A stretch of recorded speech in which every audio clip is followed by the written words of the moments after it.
Hello, and welcome to episode 63 of the Think Liberty podcast.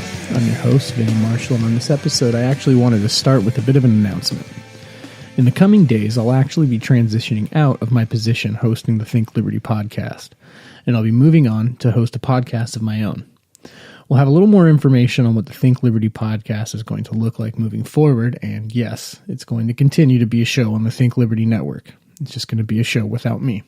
Fret not, I'll still be a guest, and I'll still be around. It's just going to be a different show, one with its own RSS feed, one where I'll get a chance to work with a different kind of format than I have previously with the Think Liberty podcast. And so with that said, I wanted to give you a bit of a preview to see what's to come with my new podcast. So for this episode, I'm going to go solo, and I'm going to utilize the same format that you can expect to hear from my new show in the future. So let's get right into it. Episode 63. Amazon isn't killing retail. Retail is.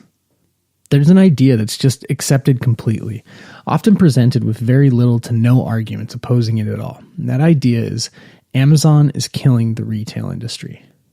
On the surface, it seems like a no-brainer. Netflix killed Blockbuster, and Amazon is killing brick-and-mortar retail companies. Those are just a couple familiar arguments made for how something came along and disrupted an industry, a phenomenon that is all too common these days. However, these statements and assertions are often pretty shallow and a bit lazy. The assumption that Amazon is single-handedly taking down the retail industry competition is a result of what I like to call surface looking and noise. You hear about Amazon growing. Everyone uses it, the boxes are on everyone's doorsteps, and Bezos is in every other headline.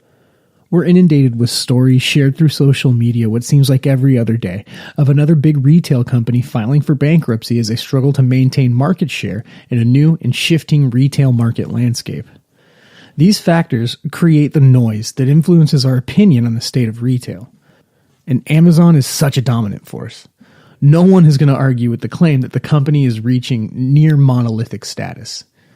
On the other hand, the noise involved in describing the competition in the retail space echoes the sentiment that brick-and-mortar retail brands are being decimated.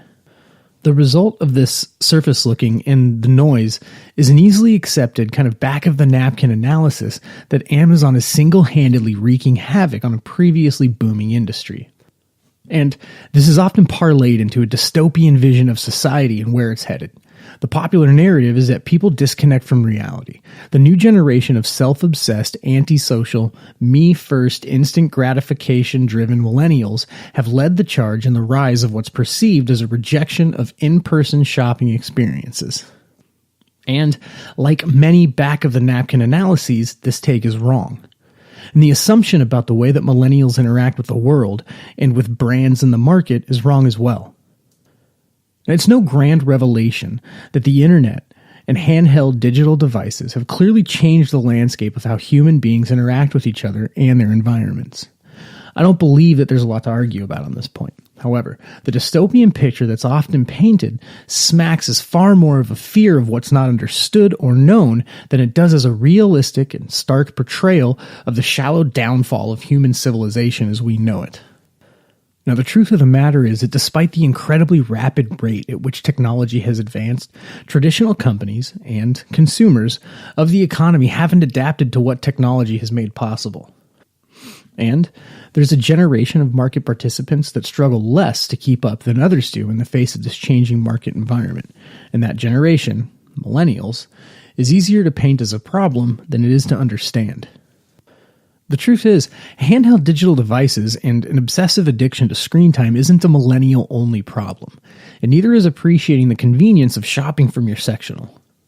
Is millennial behavior really that much different than any other generation of the past?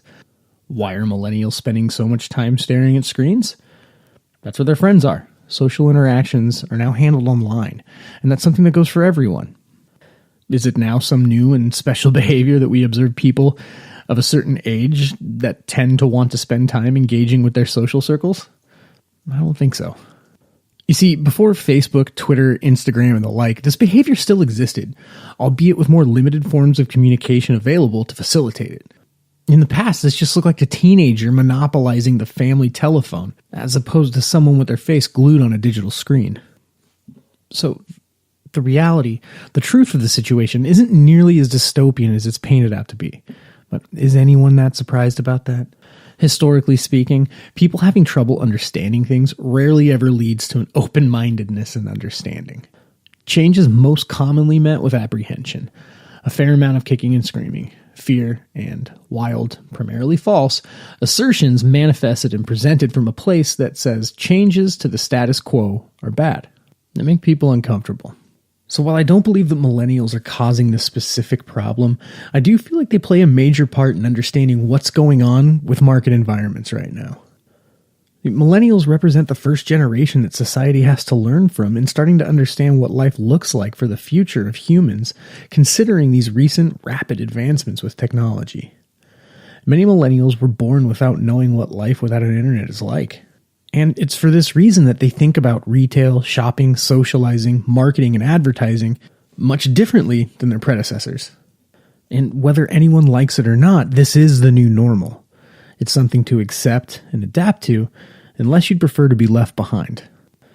As is often the case, the surface-looking analysis of the situation leaves out a lot of nuance, and it misses the forest for the trees.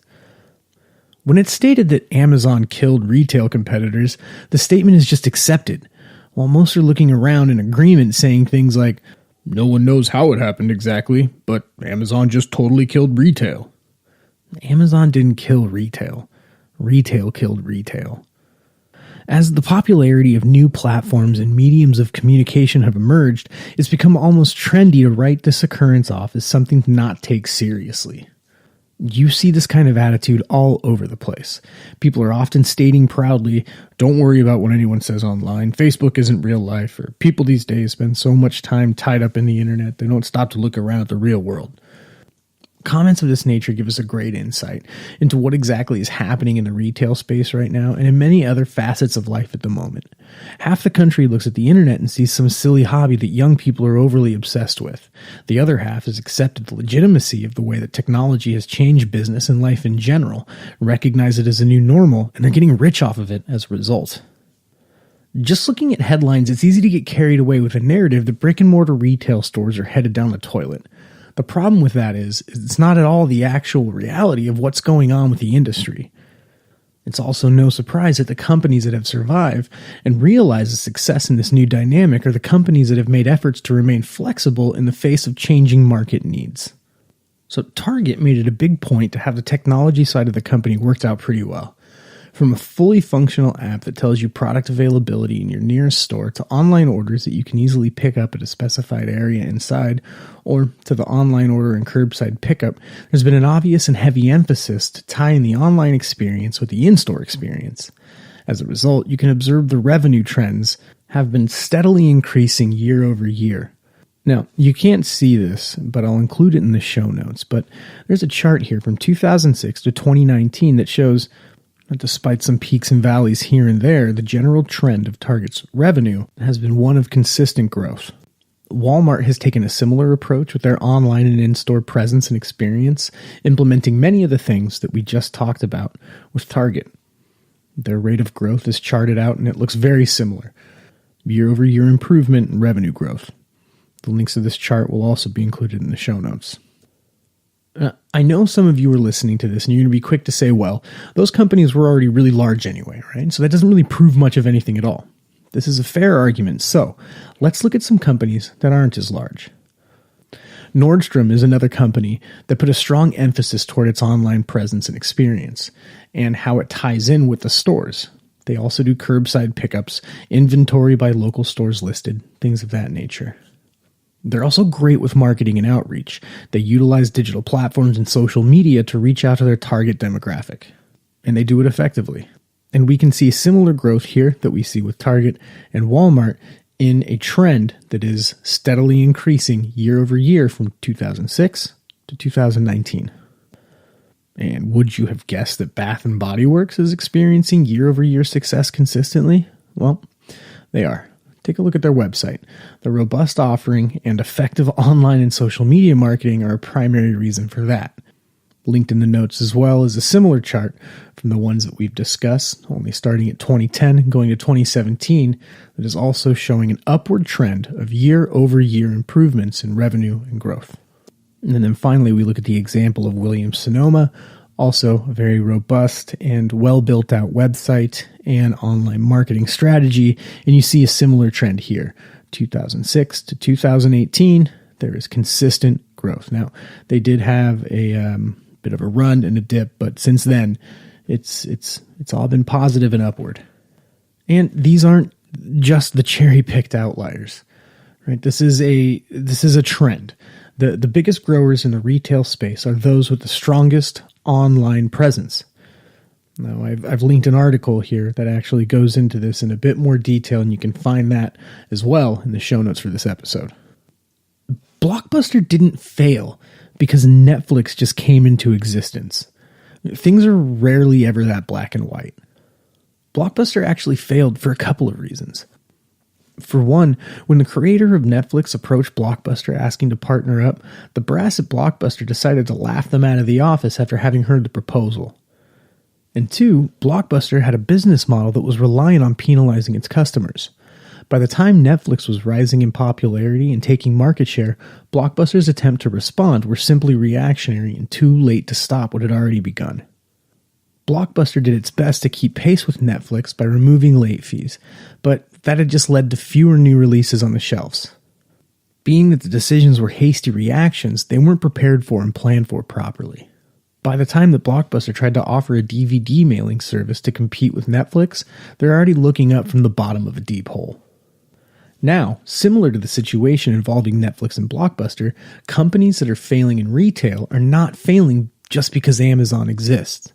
Amazon and other companies that have remained successful despite the growth of successful competition remain successful because they're giving customers services and products that they want, the way that they want to get them. It's similar to what happens if you go to a more rural area and you try to get a job that's most commonly valued more in urban areas. And so in San Francisco, a graphic designer is worth more than they're worth in Fresno. For whatever reason, people are just slow to put value on things like high-end graphic design, a functional and robust web experience, an easy-to-use smartphone app, or effective online marketing. For a long time, the playbook was, as long as you get online, you were with the shifting curve. It takes more than that now. It's more than just being online. Now, you have to be online, and you've got to do it the right way. When Sears hit the online arena really hard around 2011, they were among the strongest in the space. It didn't take long for that to change, and now Sears is among the companies adding to the noise that adds to the doomsday retail narrative. Sears had every chance to capitalize off the initial success that they found online, and just like Blockbuster, they failed to do so. It used to be, if I want to look cool and be taken seriously, then I want to have a website. But now, it's about having a website that works. Having a marketing strategy that people can relate to, that draws them in and gets them listening to your message. The name of the game now is about optimized and effective execution. It's about realizing the emerging trends in markets and the reality that the way that people interact with brands is changing. It's about taking something seriously that others struggle to believe is relevant and placing value on something that others refuse to see value in. Right? Customer service is important. Companies with better customer service often get more business from more customers. You see this in places like In-N-Out Burger and Chick-fil-A.